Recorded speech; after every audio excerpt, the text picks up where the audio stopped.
2 of our Gina Curl video, where Gina herself, the creator of the Gina Curl, joins us to answer any questions and to address comments from the previous video that seemed to ruffle some feathers in the comment section. I'm sure you guys have seen it. So we're sharing our platform with her to set the record straight. It's not a wave nouveau, it's not a carefree curl. If I charge you $600, and not only that, she gives us a look at what the Gina Curl does for black hair. that's what retains the length, that's what retains growth. So let's get started.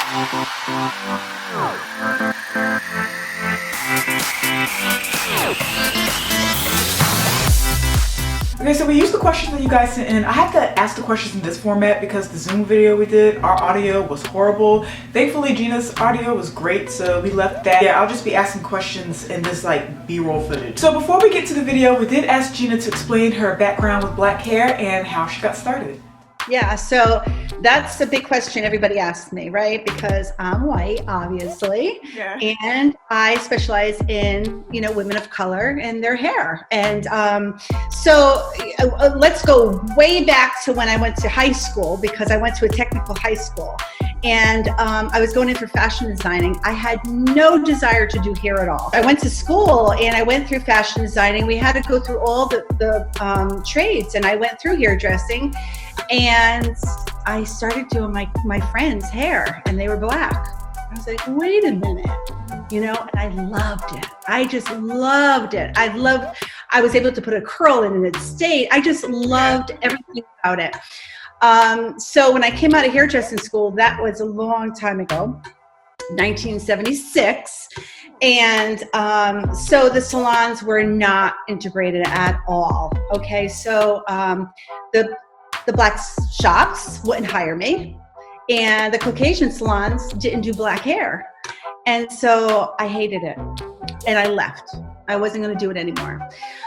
In the meantime, I was going to all the black hair shows. So I ended up meeting this guy who knew a salon owner, and at that salon there was one black stylist, and he took me under his wing, and then he went and he opened up a salon, and he wasn't going to do chemical services anymore, and that's just how I started, and I just took off from there. Alright, so we know she's legit incredible with black hair, no questions asked. So here's where it gets interesting. Around that time, black women were starting to dibble and dabble in chemicals for their hair. So this is kind of where Gina's interest with black hair and chemicals like the jheri curl and Japanese straightening, they start to merge. It lays the groundwork for what the Gina Curl is going to be. Take a look. When the jheri curl came around, I did the jheri curl, the original jheri curl, but I refused to do wave nouveau carefree curl in any of the other ones because I knew what it was going to do to the hair. So anyways, when I found out about the Japanese straightening, I just flipped. I says, oh boy, this is amazing, but it wasn't recommended on black hair.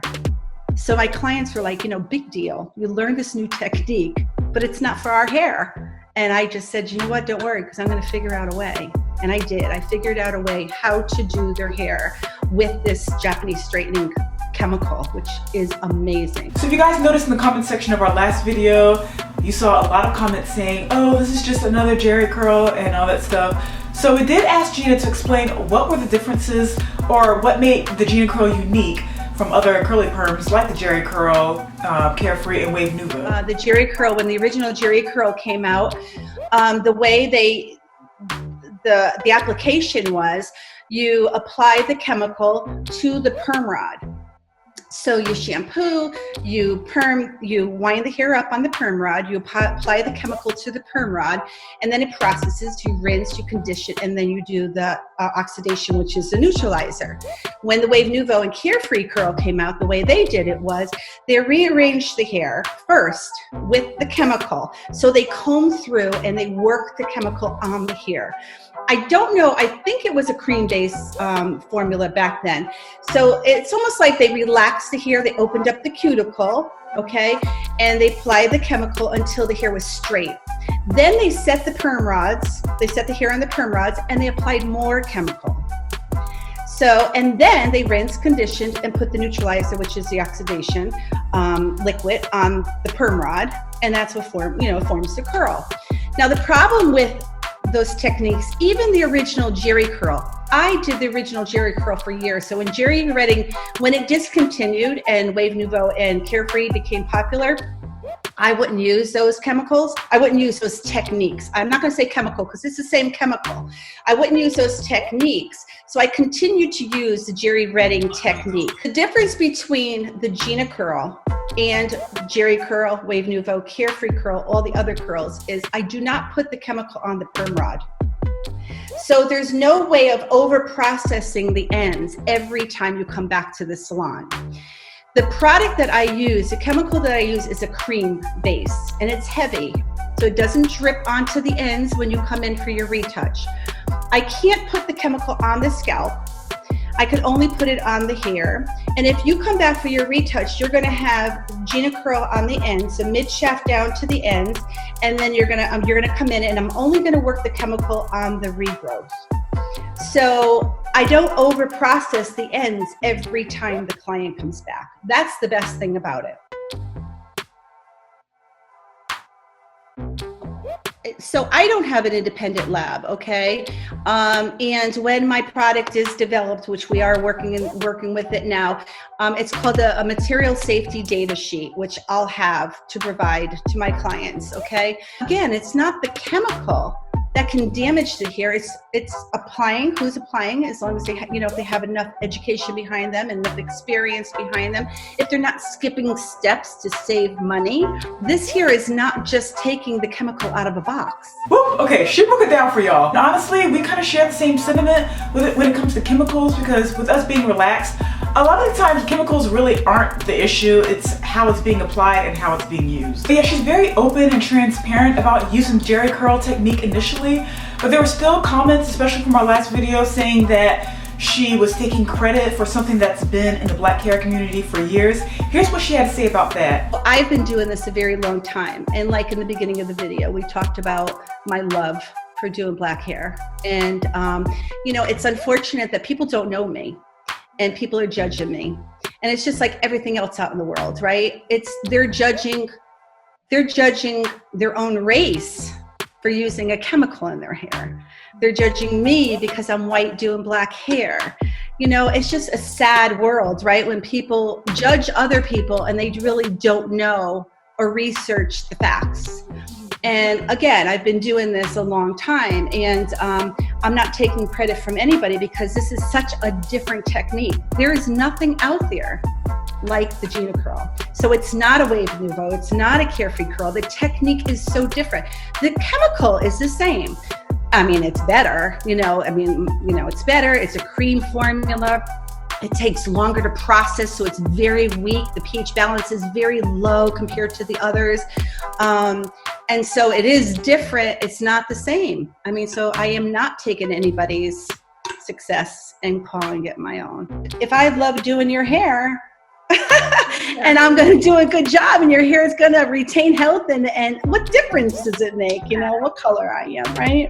Okay guys, she said what she said, so I feel like we just let it rest. And we've said this before, but I feel like the black hair community can be so fickle sometimes. Like, we don't even know what we want to be mad at. This might be only how we feel. I don't know if you guys feel that way too, but I appreciate someone actually getting to know black hair, not only to learn it, but to love it as well, and love it to the point where, I don't know, where they want to see it flourish. You guys seen us go to salons before where non-black people were doing our hair. I don't have a problem with it. As long as they're knowledgeable and won't jack up my hair, I'm fine, doesn't matter what race they are. It's just really not an issue, and it really shouldn't be. So I think the narrative with that comment should just kind of like go away. So now the tough questions are out of the way. Now we want to know, what is it about the Gina Curl that's growing these women's hair? And also, when they first get that Gina Curl, 6 months later, they have to get the touch-up. So how do you take care of your hair in between that time? The aftercare, I should say. So just getting back to what we said before, it's the application. It's not applying it on the ends.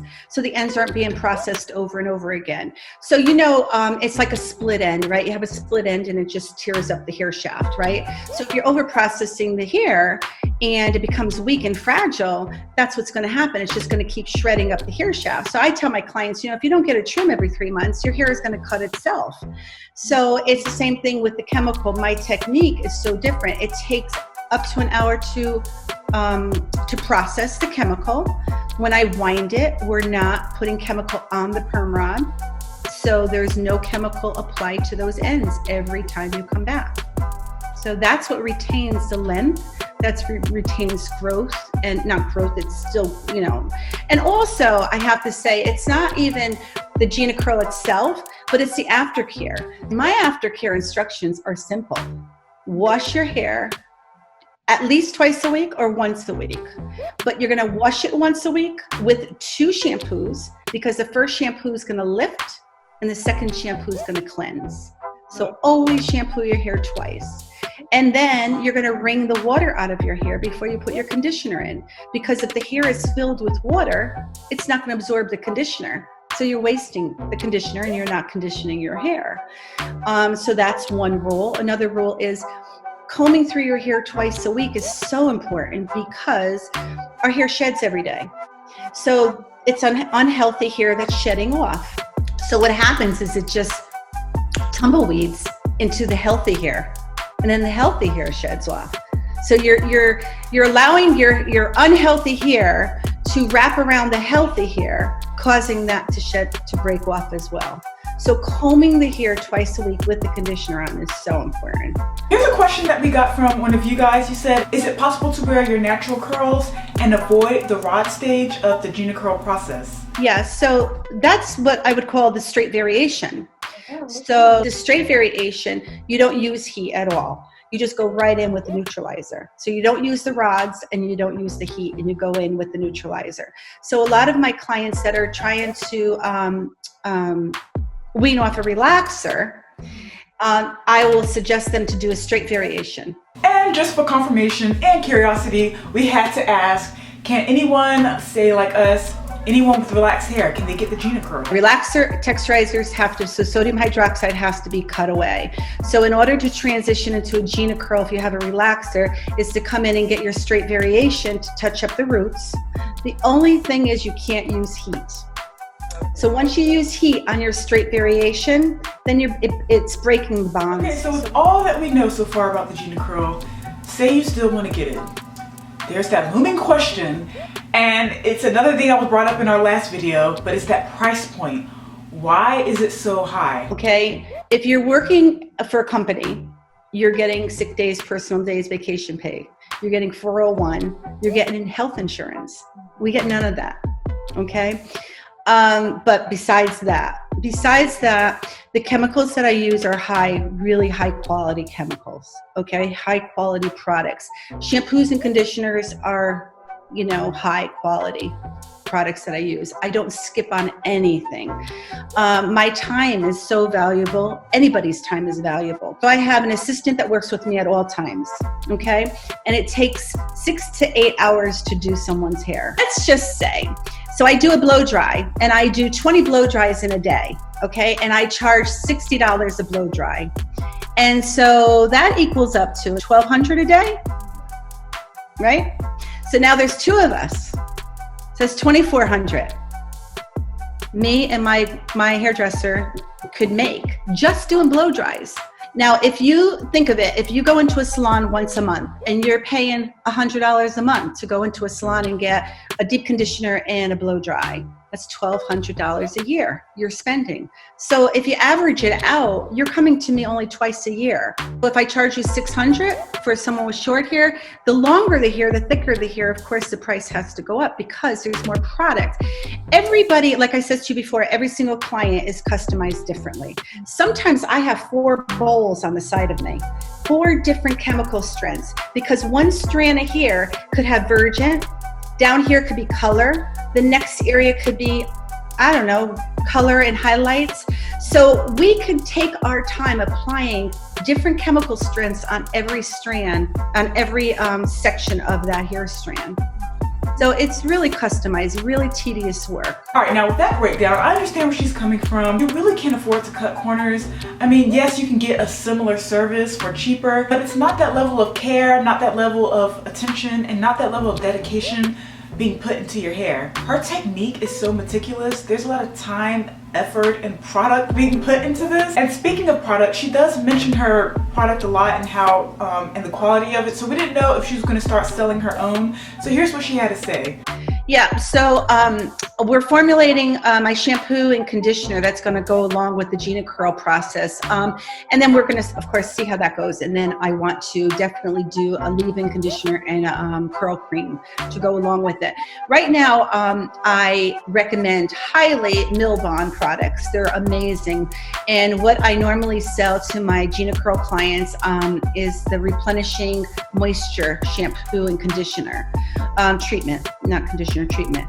And then the semi-Delino extraordinary all-in-one, that's the leave-in conditioner. So normally when clients come in every 6 months, they'll buy the pump size of the shampoo and the treatment and 2 of the leave-in conditioners, and it lasts them for 6 months. Now they don't have to, I just don't recommend any protein in the hair with the Gina Curl. And if you guys are still on board for the Gina Curl, there's some good news if you don't want to travel all the way to Connecticut. Gina was planning on training other hairdressers in different states in March, but we all know this pandemic happened, so that put a halt to her plans. So we did ask her what her plans were now that we're kind of stuck in this pandemic. What are her plans for training now? We're hoping to launch my educational program July. Okay. So we're hoping for July 1st. So the way we're going to do it was we're going to launch it only for 2 weeks. And those that purchase it for those 2 weeks, we're going to, they'll get the education, and then I'll be available for answers and questions, and they'll be certified, and we'll go from there. What I was thinking is after I educate the stylist, they can literally come into my salon with the webinar, and I'll have someone videotaping me once a month so they could see exactly, so they could see me doing it on different types of hair, different, and they could literally watch me. So there's going to be continuing education.